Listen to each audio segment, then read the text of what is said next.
मित्रों, एक अपप्रचार स्टालिन जी की पार्टी ने चलाया है कि एनडीए तमिल भाषा का विरोध करे।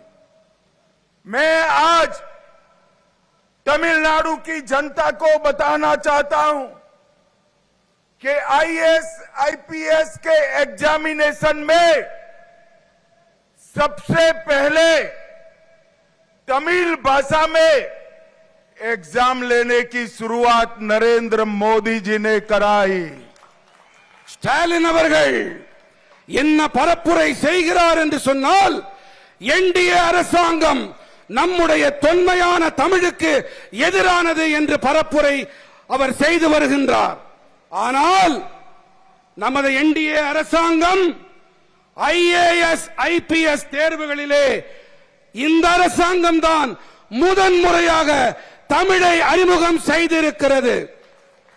तमिलनाडु के रेलवे स्टेशनों पर तमिल भाषा में घोषणा करने का काम भी नरेंद्र मोदी जी ने करवाया। நம்முடைய ரயில் நிலையங்களிலே தமிழிலே அறிவிப்பு செய்வது என்பதையும் நம்முடைய மோடிஜி அவர்கள் தான் செய்திருக்கின்றார். बनारस हिंदू विश्वविद्यालय में तमिल पढ़ने के लिए सुब्रमण्यम भारती चेयर की शुरुआत नरेंद्र मोदी जी ने की। வாராணசியிலே BHU அந்த பல்கலைக்கழகத்திலே தமிழிலே பாரதியின் பெயரால் ஒரு இருக்கை அமைத்திருக்கின்றார் நம்முடைய மாண்புமிகு பாரத பிரதமர் நரேந்திர மோடி அவர்கள். महान ग्रंथ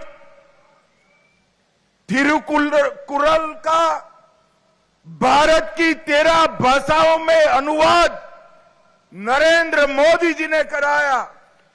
நம்முடைய மகத்தான வேதமான திருக்குறளை தமிழ் பாரத நாட்டின் 13 மொழிகளிலே மொழியாக்கம் செய்வித்திருக்கிறார் மாண்புமிகு பாரத பிரதமர் நரேந்திர மோடி அவர்கள்.